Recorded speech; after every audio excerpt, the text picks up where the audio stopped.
નમસ્કાર મિત્રો, સ્વાગત છે મારી યુટ્યુબ ચેનલ ઓલેજ હેપીમાં. મિત્રો, આજે આપણે પોલીસ કોન્સ્ટેબલનું ટેસ્ટ પેપર નંબર 42 જોઈશું, જેમાં રોજની જેમ 35 પ્રશ્નોનો સમાવેશ કરેલ છે. 35 પ્રશ્નોમાંથી કેટલા પ્રશ્નો સાચા પડે છે કોમેન્ટ બોક્સમાં જરૂરથી જણાવજો. શરૂઆત કરીએ ફર્સ્ટ નંબરના ક્વેશ્ચનથી. નીચેનામાંથી કયું વાક્ય ખોટું છે? જેનો સાચો જવાબ રહેશે સી ઓપ્શન 147માં હુલ્લડની વ્યાખ્યા જે વાક્ય ખોટું છે. એકાંત કેદ વિશે શું અયોગ્ય છે? તો એકાંત કેદ વિશે શું અયોગ્ય છે? ચાર ઓપ્શનમાંથી કયો ઓપ્શન સાચો જવાબ આવશે? તો ડી ઓપ્શન ઉપરોક્ત તમામ યોગ્ય છે. એટલે કે ત્રણેય વાક્યો યોગ્ય છે, સાચા છે. કેદની મુદત 6 મહિનાની હોય તો એકાંત કેદ 1 મહિના કરતાં વધારે ન હોવી જોઈએ. કેદની મુદત 6 મહિના કરતાં વધારે હોય પરંતુ 1 વર્ષ કરતાં ઓછી હોય તો એકાંત કેદ 2 મહિનાથી વધુ ન હોવી જોઈએ. કેદની મુદત 1 વર્ષ કરતાં વધારે હોય તો એકાંત કેદ 3 મહિનાથી વધુ ન હોવી જોઈએ. નીચેનામાંથી શું અયોગ્ય છે? તો જેનો સાચો જવાબ રહેશે ડી ઓપ્શન 124 રાજદ્રોહ જે અયોગ્ય છે. 124A હોય તો રાજદ્રોહની કલમ લાગે છે. બખેડા અંગે શું અયોગ્ય છે? જેનો સાચો જવાબ રહેશે ડી ઓપ્શન ઉપરોક્ત તમામ સાચા છે. બખેડા અંગેના ત્રણેય વાક્યો સાચા છે. 2 કે તેથી વધુ વ્યક્તિઓ વચ્ચે મારામારી જાહેર સ્થળે થવી જરૂરી, મારામારીના કૃત્યથી જાહેર શાંતિનો ભંગ થાય.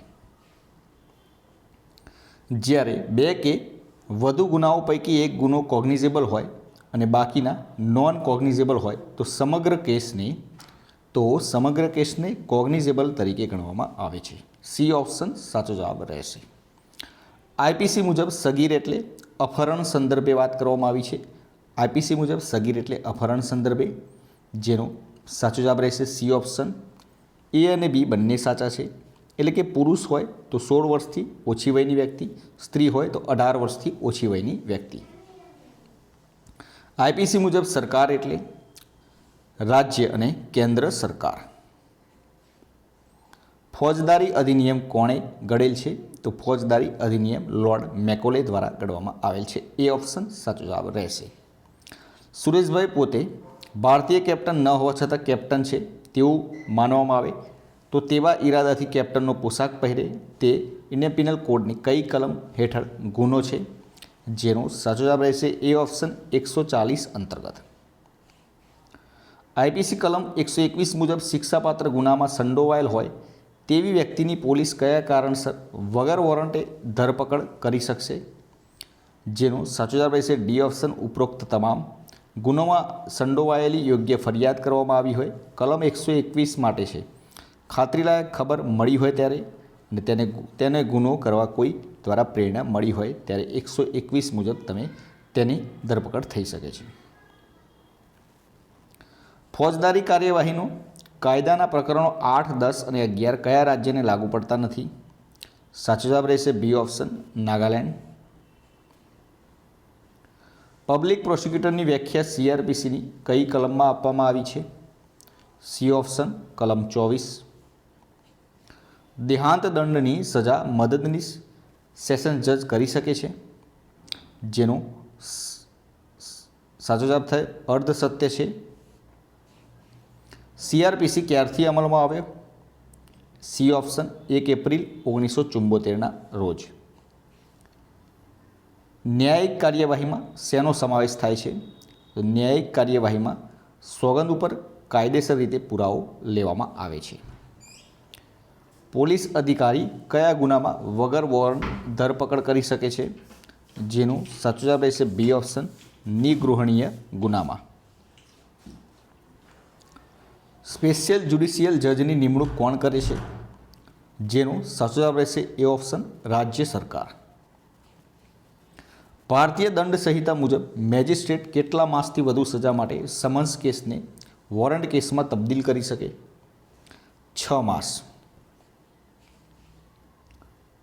રાજ્યસભાના સભાપતિ નીચેનામાંથી કોણ હોય છે? ઉપરાષ્ટ્રપતિ.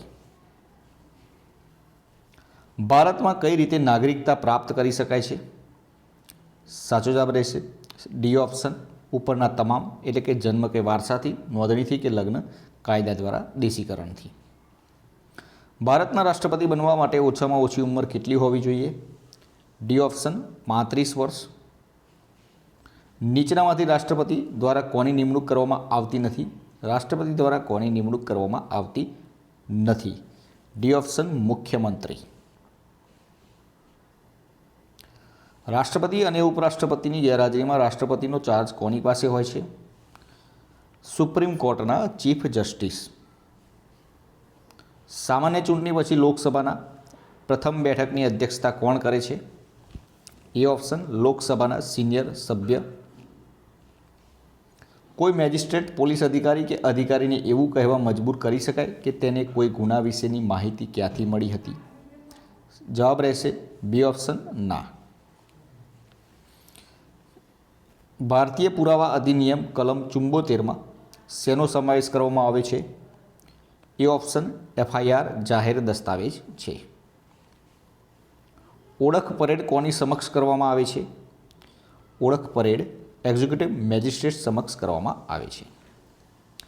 આરોપી પોલીસ કસ્ટડીમાં ભારે કરેલ કબૂલાત તેની વિરુદ્ધમાં સાબિત કરી શકાશે નહીં તે ભારતીય પુરાવા અધિનિયમ પ્રમાણે માન્ય ગણાશે? એ ઓપ્શન 26 અંતર્ગત.